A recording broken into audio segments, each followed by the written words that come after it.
First contact. Jake Wilson stared at the apartment building in front of him. At midnight, most buildings in New York were dark, but this one had a strange purple glow coming from its windows. He checked his phone again. The emergency plumbing call had come from apartment 7B, but something felt different about this job. The front door opened with a soft hiss instead of the usual creak. Jake adjusted his tool belt and stepped inside, his heavy boots making no sound on the floor. That was weird. His boots always made noise. The lobby looked normal enough, with its potted plants and mailboxes, but the air felt thick, like walking through honey. Just a regular job, Jake muttered to himself. Fix the pipes, get paid, go home. But even as he said it, he noticed the strange symbols on the elevator buttons. They seemed to shift and change when he wasn't looking directly at them. He pressed the button for the 7th floor. The elevator moved so smoothly he could barely feel it. And was it just his imagination, or was the ride taking longer than it should? Jake checked his watch, but the numbers were blurry. Great, now his watch was acting up too. The elevator doors opened to a hallway that stretched way too long for a New York apartment building. Jake walked past doors with more of those shifting symbols until he reached 7B. Before he could knock, the door swung open. "You must be the plumber," said a soft voice. Jake's mouth fell open. The woman standing in the doorway was the most beautiful person he had ever seen. Her skin had a slight shimmer to it, like moonlight on water. Her eyes were large and curved slightly upward, with pupils that seemed to change color as she moved. Her silver-white hair floated around her head as if she was underwater. "I'm Zora," she said, smiling. Her teeth were perfectly white, maybe a little too perfect. "Please come in. The pipes are making strange noises." Jake followed her inside, trying to stay professional even though his heart was racing. The apartment was huge, way bigger than it should be, given the size of the building. The walls seemed to curve in impossible ways, and there was that purple glow again, coming from somewhere he couldn't quite see. "The bathroom is this way," Zora said, walking closer to Jake than was normal for a client. A sweet smell filled the air, like flowers Jake had never smelled before. It made his head spin a little. In the bathroom, Jake could see the problem, or at least what looked like a problem. The pipes under the sink were definitely pipes, but they were made of some kind of crystal-clear material.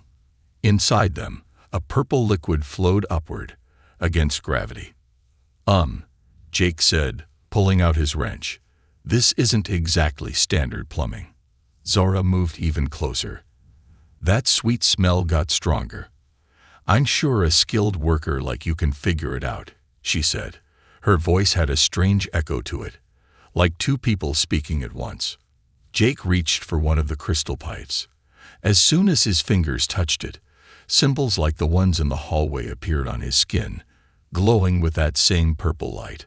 "What the?" Jake jumped back, but the symbols didn't fade. They crawled up his arm like glowing tattoos. "Oh my," Zora said, not sounding surprised at all. "It seems the pipes like you." "The pipes like me." Jake's voice cracked. "Lady, what's really going on here? These aren't normal pipes. This isn't a normal building, and you're not."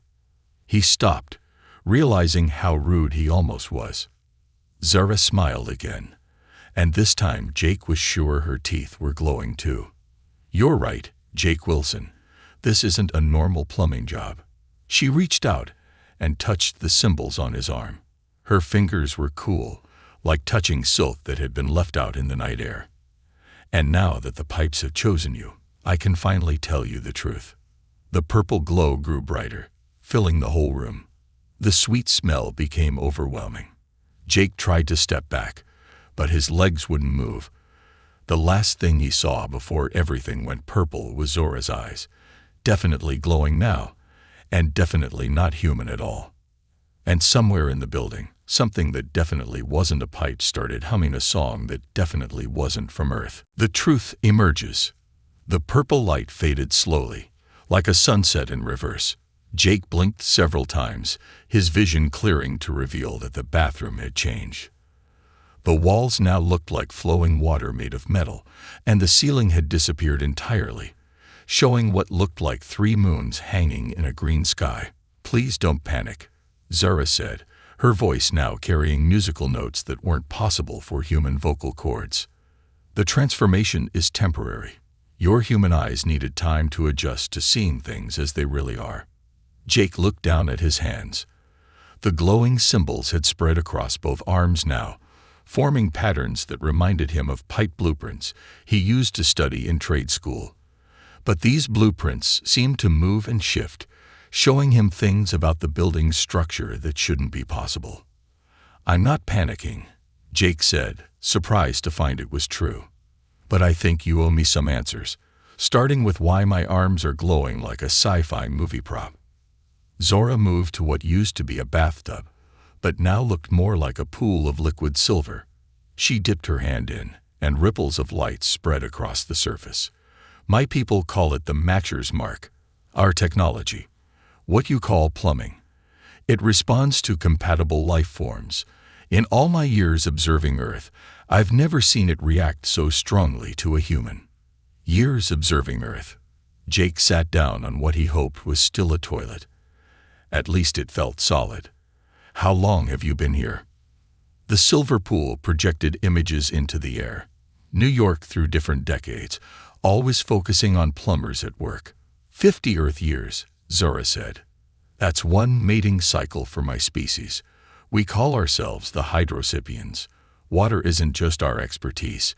It's our life force, our technology, our everything." Before Jake could process this, a new sound filled the room, like water rushing through pipes, but with a melody to it. Zara's skin changed color slightly, turning a pale blue. "They're coming," she whispered. "I hoped we'd have more time." "Who's coming?" Jake stood up, his plumber's instincts making him reach for his wrench despite the situation.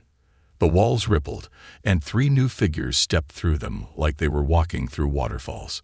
They looked similar to Zara, but with different colored skin.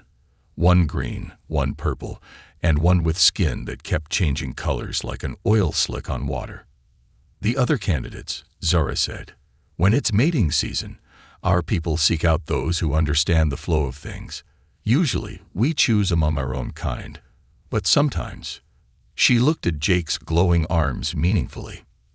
The green-skinned one spoke, their voice sounding like water bubbling over rocks. "This is the human you've chosen. A simple pipe maintainer." They moved closer, studying Jake's arms. "Though these marks, they're unusually strong." "Hey," Jake said, surprising himself again with his calm. "I'm not just a pipe maintainer. I'm a licensed master plumber with certificates in advanced hydraulic systems and eco-friendly water management." He paused, wondering why he was defending his credentials to aliens. The purple one laughed, a sound like rain on wind chimes. "It speaks with pride of its work. Perhaps Zora's choice isn't so strange after all." The one with shifting colors moved to touch Jake's arm, but Zara stepped between them. "He's been marked by my sector systems. The choice is already beginning." "The choice can be challenged," the green one said. "It's within our rights during the mating season." Jake's glowing marks suddenly felt warm. The symbols rearranged themselves, and somehow, he couldn't explain how, he could read them now. They showed him the building's entire water system, but it wasn't like any plumbing he'd ever seen. It was alive somehow, pulsing with energy and information. "If there's going to be a challenge," Jake said, pointing to a complex intersection of pipes in the wall, "maybe we should talk about how inefficient that junction is. I can see at least 3 ways to improve the flow rate." All 4 aliens turned to stare at him. The marks on his arms glowed brighter. Zara smiled proudly. "You see, he doesn't just fix pipes. He understands them, feels them, just like we do." The wall behind them suddenly rippled again, but violently this time. The 3 new aliens backed away quickly. "The building elders," the purple one whispered. "They're not supposed to be here yet." Zara grabbed Jake's hand. Her skin felt cool against his, and where they touched, the glowing marks seemed to dance between them. Jake Wilson, I know this is a lot, but right now you need to trust me. What's about to come through that wall? Well, let's just say they're not as open-minded about human hydrocypian relationships as they should be. What about my tools? Jake asked, glancing at his tool belt. Something tells me I might need them. Your Earth tools combined with your new understanding. Zora's eyes glowed brighter. Yes, keep them. You're already starting to see how our systems work. And if we need to fight. The wall's rippling grew more intense. Something large was coming through.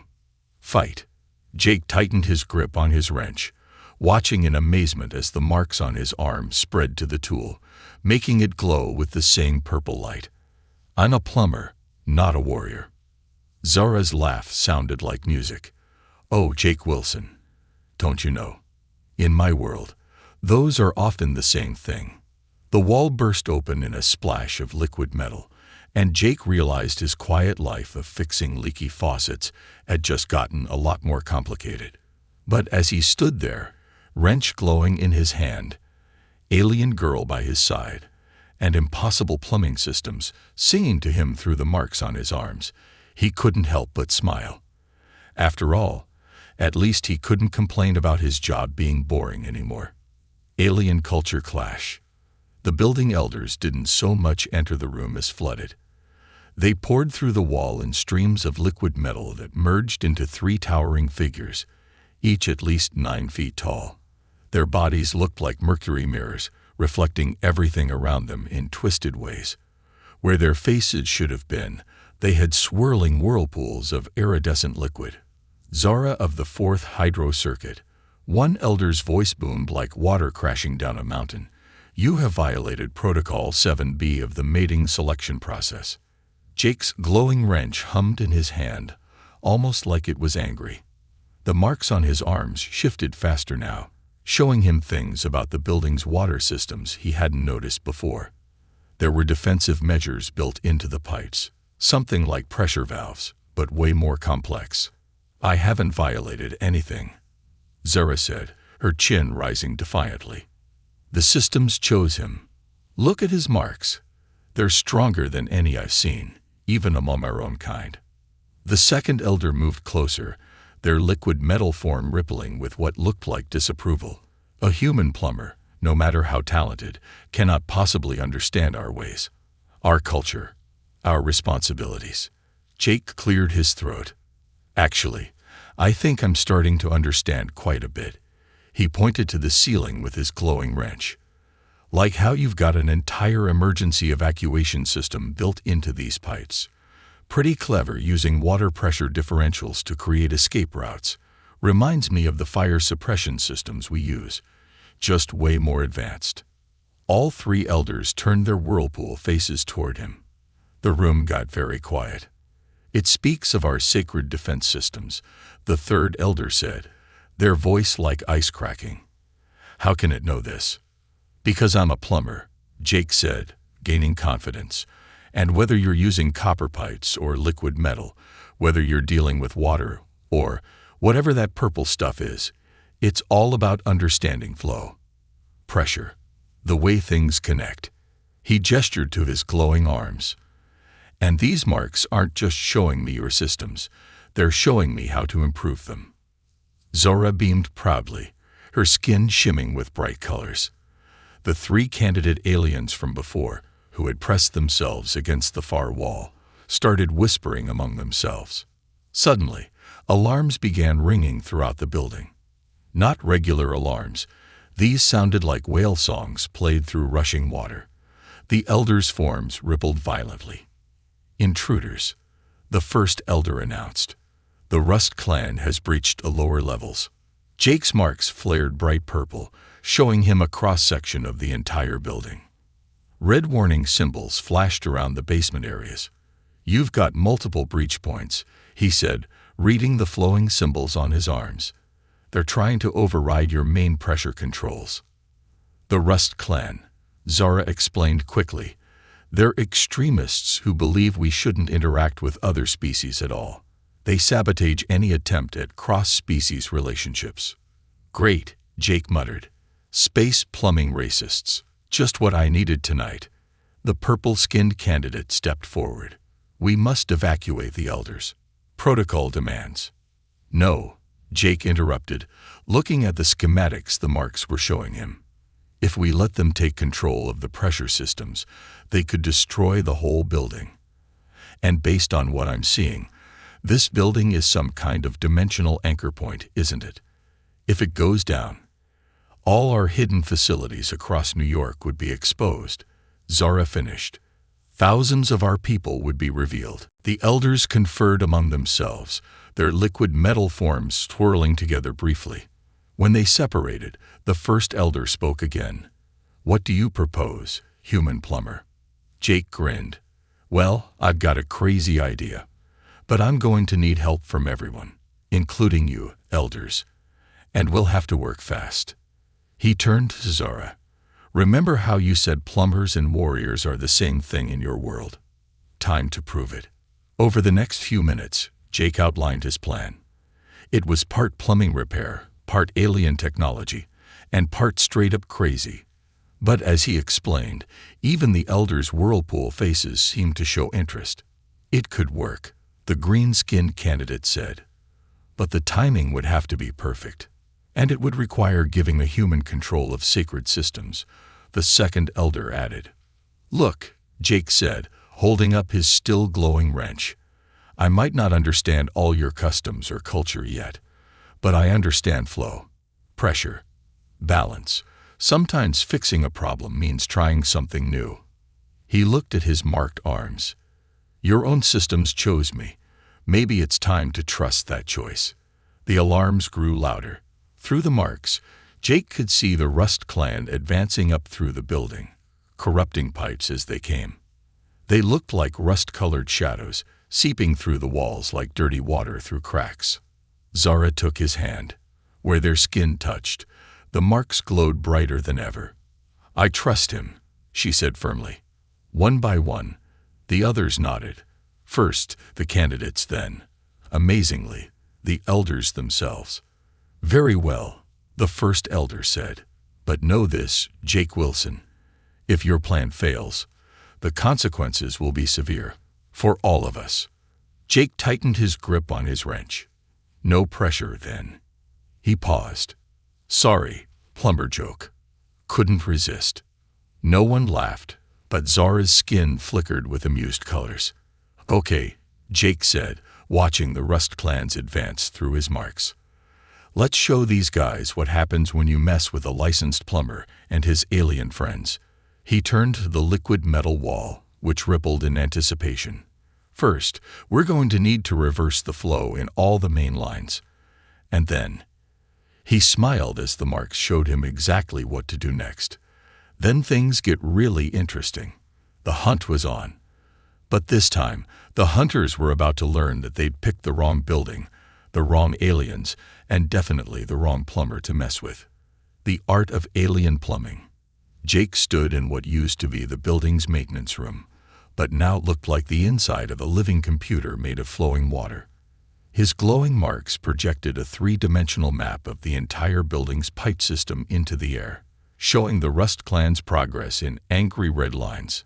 Okay, everyone take your positions, Jake said, surprising himself with how naturally he'd fallen into the leadership role. Remember, this only works if we all play our parts perfectly. The three candidate aliens, now introduced as Vex, the purple one, Lyra, the green one, and Shimmer, the color-changing one, positioned themselves at different corners of the room. Each touched a wall, creating ripples that spread throughout the building's liquid metal structure. The Rust clan is using our own flow systems against us, Zara explained, her skin pulsing with worried colors. They can travel through any water-based network. It's how they've compromised so many of our facilities before. Yeah. Well, Jake grinned, twirling his now glowing pipe wrench like a warrior's staff. They've never faced a New York plumber before, especially not one with. He looked at his marked arms. Whatever this is, The first elder, who had introduced themselves as Wavelord Cascade, moved to the center of the room. Their liquid metal form towered over everyone else. "The matchers mark you bear is showing unprecedented integration. You're not just reading our systems, you're bonding with them." "Great," Jake muttered. "I'm married to the plumbing. My ex would love this." Zara touched his shoulder, sending pleasant tingles through the marks. "It's more than that. You're becoming part of our world, Jake. The question is, are you ready for what that means?" Before Jake could answer, the building shuddered. Through his marks, he could see the Rust clan had reached the 5th floor, leaving corroded pipes in their wake. "Time to find out," Jake said. He turned to the elders. "Ready to do something that's probably against about 50 of your sacred protocols." The second elder, Wavelord Tempest, rippled with what might have been a laugh. "Young human, you've already broken more protocols tonight than any being in the last 1,000 cycles. What's a few more?" "That's the spirit." Jake touched his wrench to the nearest wall. The marks on his arms flared bright purple, connecting with the building's systems. "Okay, phase 1. Let's play some music." Jake had discovered something fascinating about the Hydrocypian's liquid metal architecture. It responded to vibrations like a giant musical instrument. And thanks to his marks, he could now play the entire building. He began adjusting pressure valves and flow regulators in a specific pattern. The whole building began to hum with a deep, resonant tone.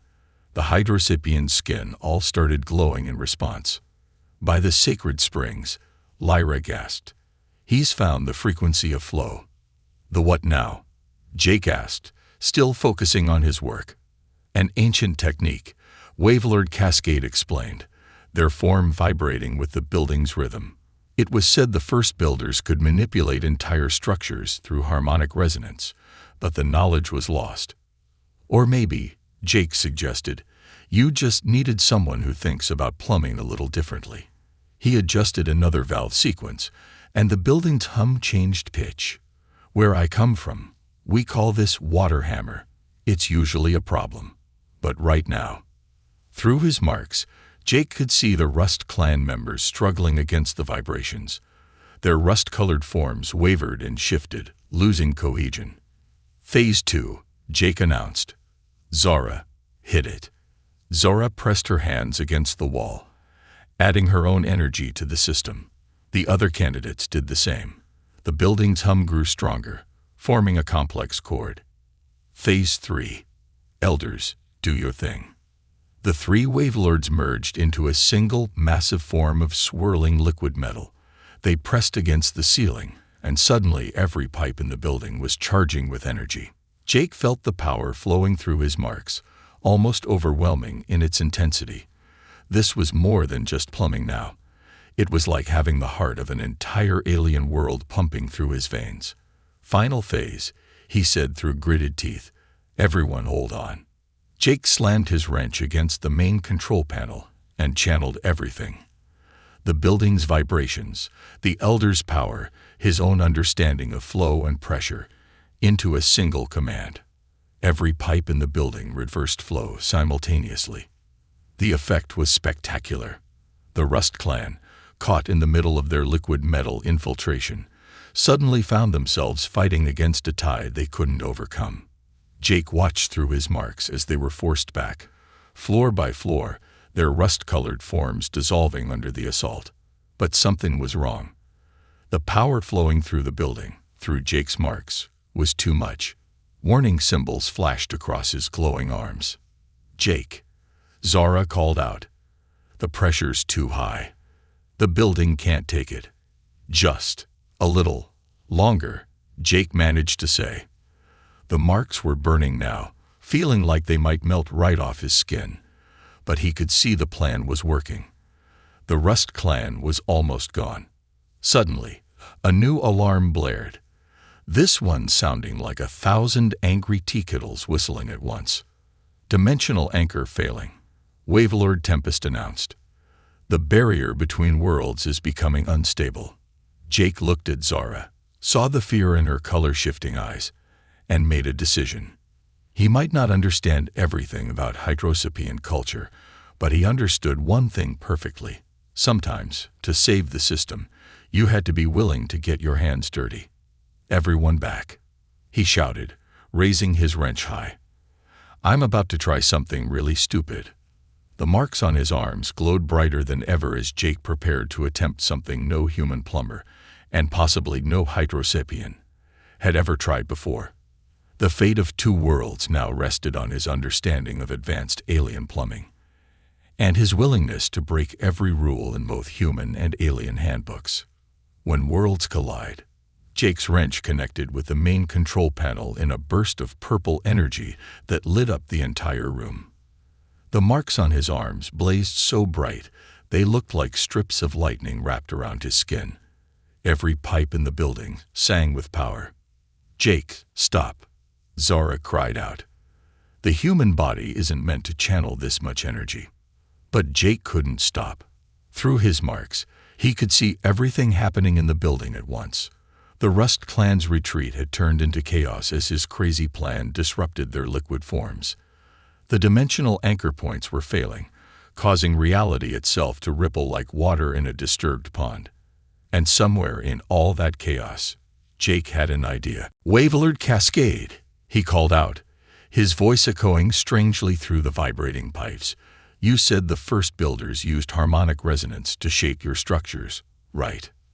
The merged form of the three elders pulsed with understanding.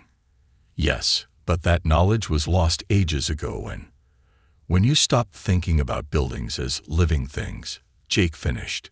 Sweat dripped down his face, sizzling where it hit his glowing marks. "But that's what my marks are showing me. This isn't just a building. It's more like a giant heart. And all these pipes, they're not just channels for water or your liquid metal. They're veins, arteries." Zora's eyes widened, her skin flickering with sudden comprehension. "And if the building is alive, then we're not just fighting an invasion." Jake grinned through the pain. "We're helping it fight off an infection."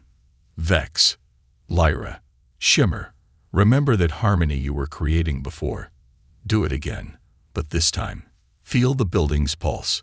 The three candidates pressed their hands against different walls, and their energy signatures, visible to Jake through his marks, began to synchronize with the building's vibrations.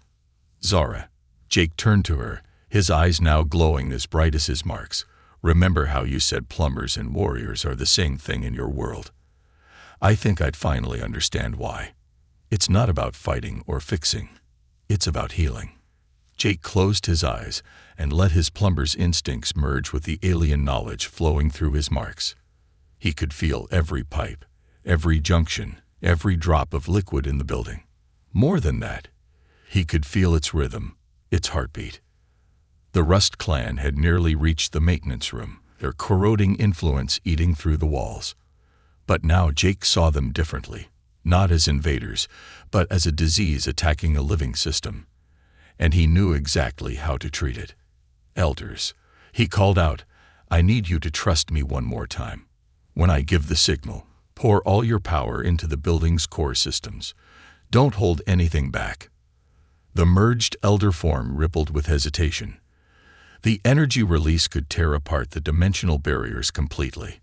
Both our worlds could be exposed. Or, Jake countered, adjusting pressure flows with his free hand, while his wrench maintained the connection. We could heal the rift between worlds instead of just patching it. Sometimes the best way to fix a leak isn't to seal it. It's to redirect the flow. Through his marks, Jake could see the Rust Clan getting closer, but he could also see something else. Patterns in the building's energy flow that reminded him of circulation systems he'd studied in technical school, if he was right. "Now," Jake shouted. The elders released their power into the building's core. At the same time, the three candidates' harmony reached a perfect resonance. Zara added her own energy to Jake's connection, their marks blazing together. Jake felt the power surge through him like a tidal wave. It hurt. Oh man, did it hurt. But he held on. With everything he had, he focused on redirecting the flow, turning the building's defensive systems into something new. The walls began to pulse with a deep blue-purple light. Every pipe, every conduit, every drop of liquid metal moved in perfect synchronization. The building wasn't just humming now, it was singing. The Rust clan burst into the room, their corroding forms eating through the doorway. But instead of attacking, they froze, caught in the building's rhythm. What is this?" one of them asked, their rusty voice crackling with confusion. "This," Jake said, standing straight despite the energy burning through him, "is what happens when you understand that everything is connected. Your world, my world, they're not supposed to be separate. They're supposed to flow together." The building's song reached a crescendo. Jake's marks projected a massive diagram into the air, showing not just the building's systems, but the connections between dimensions. The Rust clan members watched in amazement as their own forms began to harmonize with the building's pulse. "Impossible," one of them whispered. "The prophecies spoke of a bridge between worlds, but we thought." "You thought it would be a weapon," Zora said, moving to stand beside Jake. "But it's not. It's a repair, a healing."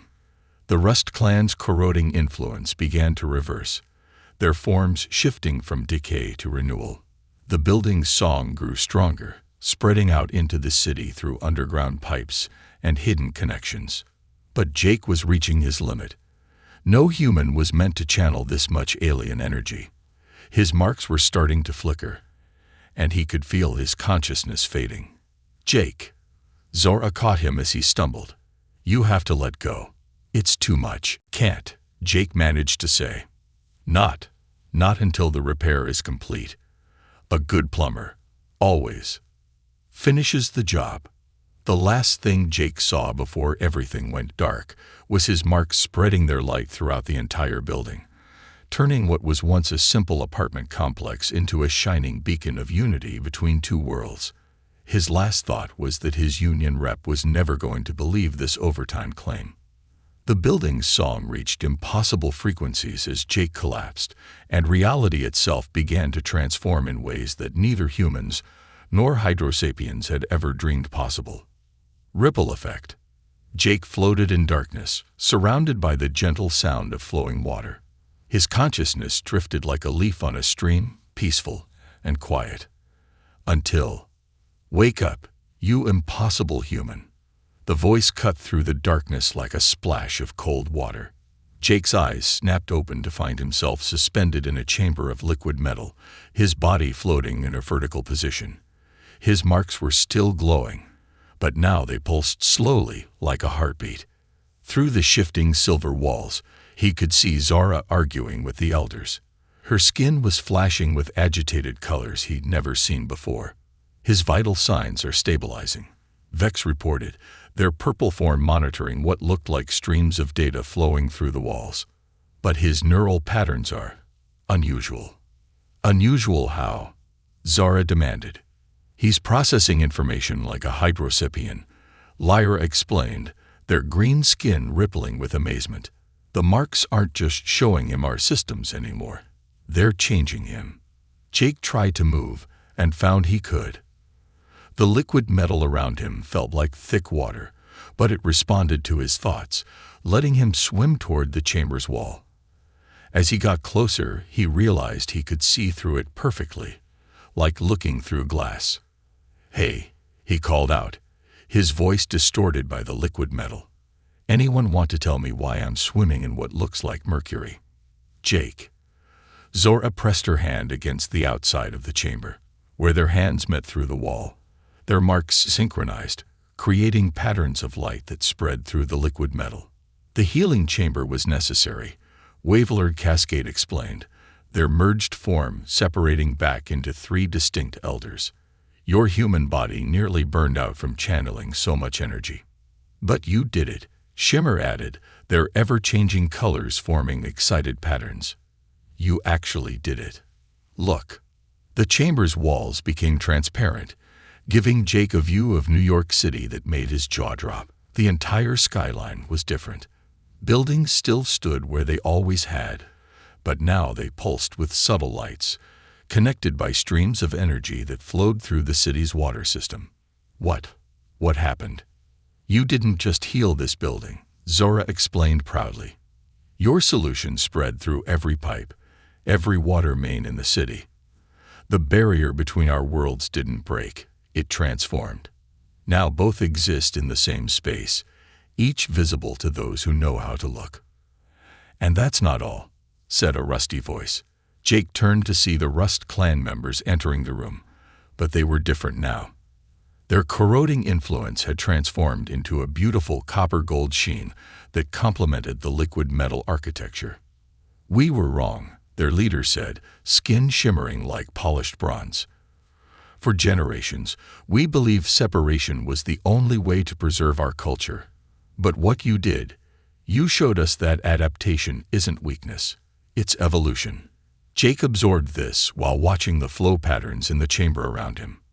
He could read them now, understanding their meaning as easily as he once read pressure gauges. So everyone can see this now. All the humans in New York. No, Wavelord Tempest said. Only those with the ability to perceive it. The marks you bear, they're spreading, but naturally, gradually. Other humans with an affinity for understanding flow and connection are beginning to see glimpses. Other plumbers, you mean? Jake couldn't help grinning. And engineers, hydraulic specialists. Anyone who works with the flow of things, Zora confirmed. The knowledge is spreading like water finding its level.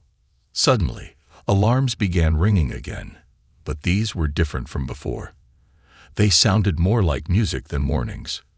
What now? Jake asked, already reading the flow patterns. Something's coming through the upper dimensional planes. The elders moved in perfect synchronization, their liquid metal forms shifting anxiously. The High Council, they said in unison. They felt the change. They're coming to investigate. The High Council.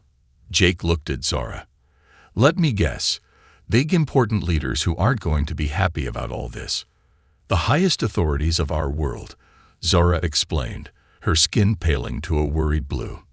They don't like change. And what we've done here is the biggest change in our history. Jake focused on his marks, letting them show him the full situation. Energy signatures were appearing above the city, massive ones, far bigger than anything he'd seen before. Through the building systems, he could feel the approach of something ancient and powerful. How long until they get here? Minutes, Vex reported. Maybe less. Jake looked at his hands, watching the marks pulse with power. He thought about everything that had happened since he'd answered that late-night plumbing call. About how fixing things sometimes meant completely reimagining how they worked. About how the best solutions often came from understanding both sides of a problem. Get me out of this chamber, he said firmly. But your healing isn't complete, Lyra protested. No time, Jake replied. If we're about to face the biggest authorities in your world, I'm not doing it floating in a fish tank. He grinned. Besides, I think I just figured out something about these marks that's going to surprise everyone, including your High Council. The marks on his arms flared bright purple, and the liquid metal chamber responded to his will, opening like a blooming flower. Jake stepped out, dripping with silvery drops that quickly flowed back into the building systems. Jake, Zora said worriedly, what are you planning? Before he could answer, the ceiling dissolved, revealing a sight that made everyone, Hydrosapiens and former Rust clan members alike, drop to their knees. Jake looked up into what appeared to be a waterfall flowing upward into infinity, and at its center, shapes were forming that defied his human understanding. The High Council had arrived, and Jake Wilson, master plumber and now apparently some kind of interdimensional handyman, was about to attempt his boldest repair job yet, the final flow. The High Council descended through the upward-flowing waterfall like living constellations made of liquid light. There were 5 of them, each one larger than the merged form of the building elders, their bodies shifting between shapes that hurt Jake's eyes to look at directly. What has been done to our world? Their voices resonated through every pipe in the building. making the walls shudder. Jake stepped forward, his marks glowing steadily. Behind him, everyone, including the elders, remained kneeling. Only Zora moved, standing at his side. "Actually," Jake said, surprising himself with how calm he felt, "I think the better question is, what have you been doing to both our worlds?" The High Council members rippled with what might have been shock or anger. "You dare?" "Yeah, I dare," Jake interrupted, "because these marks aren't just showing me your systems anymore. They're showing me your history." He held up his arms, projecting complex patterns into the air between them. "You didn't always live in secret, did you? Your people and mine used to work together." The largest council member surged forward, their form blazing like a sun made of water. "The ancient records are EFO or BIDDN. Because they show the truth." Jake touched the nearest wall, and the liquid metal responded, creating displays all around them. "I can see it in the oldest parts of your architecture. These systems weren't built for hiding. They were built for sharing. Humans and Hydrosapiens working together to create something amazing." Zora gasped as the images formed in the liquid metal. They showed ancient scenes. Humans and Hydrosapiens building incredible structures together, sharing knowledge, creating hybrid technologies that benefited both species. "The first builders," Wavelord Cascade whispered. "The legends were true. But something went wrong." Jake continued, reading the flow patterns like a history book. "A war? No, a misunderstanding. Both sides got afraid. Humans weren't ready for the full truth of your existence, and your people couldn't risk exposure. So you hid. You took all this incredible knowledge and buried it." A High Council's light dimmed slightly. HFY Sci-Fi. "Maybe then," Jake agreed. "But now, look what we managed to do here tonight." He gestured to the city beyond the building, where human and Hydrosapien architecture now flowed together in harmony. "We didn't break the barrier between worlds. We restored it to what it was always meant to be." Zora's skin glowed with understanding. A bridge, not a wall. The marks on Jake's arms pulsed brighter, and suddenly every pipe in the building lit up, creating a network of light that spread out into the city. Through the walls, they could see other points of light appearing, other humans beginning to perceive the true nature of their world. "You can't stop this," Jake said to the council. "Change is like water. It always finds a way through, but you can help guide it. Help us do this right."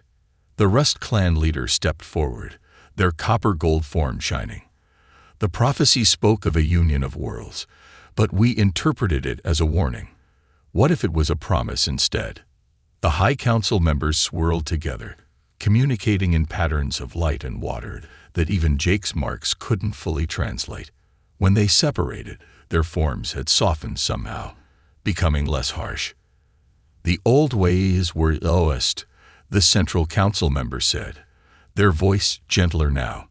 "But perhaps it is time for new ways." Or, Jake suggested, maybe it's time to fix something that's been broken for too long. He held up his wrench, which now glowed with the same light as his marks. "That's kind of my job, you know." Suddenly, Jake's marks flared with warning. He could feel something building in the dimensional barriers, a pressure that had been contained for centuries, straining to release. The separation, he realized. It's not just between our worlds. You've been holding back the natural flow between dimensions for so long. He turned to Zora, like a pressure valve about to blow. Zora understood immediately. "If it releases all at once, then we make sure it doesn't," Jake said. He looked at everyone in the room. Hydrosapiens, former Rust Clan members, elders, and the High Council itself. "But I'm going to need everyone's help. No more us and them. No more hiding. We do this together." What followed was the most complex plumbing job in human and Hydrosapien history. Jake directed them, all like a conductor leading an orchestra of water and light. The elders provided power, while the former Rust clan members used their transformed abilities to stabilize corroding connection points. Vex, Lyra, and Shimmer maintained harmonic resonance throughout the systems. Zara worked directly with Jake, their marks synchronizing as they carefully, deliberately, began releasing centuries of dimensional pressure. The High Council members, after a moment's hesitation, added their ancient power to the effort. Throughout New York City, fountains danced with impossible colors, water mains hummed with harmonic frequencies, fire hydrants glowed with inner light, and in certain places, if you knew how to look, you could see two worlds becoming one again, like two streams joining into a mighty river. Jake felt the energy flowing through him, through his marks, through every pipe and connection point in the city. But this time it didn't hurt. This time, it felt right. "It's working," he said, watching the flow patterns stabilize, the pressures equalizing. The worlds are balancing themselves. The High Council members observed the process with growing wonder. This is not HFY feared, they admitted. "Fear's funny that way," Jake said, still monitoring the systems through his marks. "Sometimes the thing you're most afraid of turns out to be exactly what you need." As the dimensional reintegration completed, something unexpected happened. Jake's marks began to spread, not just to other humans with an affinity for flow systems, but to everyone in both worlds. Not as powerful as his, but enough to let them see, enough to understand. The sun was rising over New York City, its light playing off buildings that now openly displayed their dual nature. Human architecture and hydrosapian systems working together, visible to all who were ready to see it. "So," Jake said, looking at the amazed faces around him, "anyone want to help me start a new plumbing company? I'm thinking of calling it Interdimensional Infrastructure Solutions." Zora laughed, her skin sparkling with joy. "I believe it would be a violation of at least 12 ancient protocols." 16. One of the council members corrected, their tone surprisingly warm. "But perhaps it is time for new protocols." Jake grinned, twirling his still glowing wrench. "You know what they say. Sometimes the best way to fix something is to completely rebuild it." He looked at Zara. Together. And so began a new era in human and hydrosapian relations, all because a plumber answered a late-night call and wasn't afraid to think outside the pipes. The High Council established new guidelines for integration. The former Rust clan became experts in cross-dimensional maintenance. And Jake had to hire a lot of new apprentices. After all, somebody had to teach the next generation how to maintain the plumbing when your pipes might cross 3 dimensions before reaching the water heater.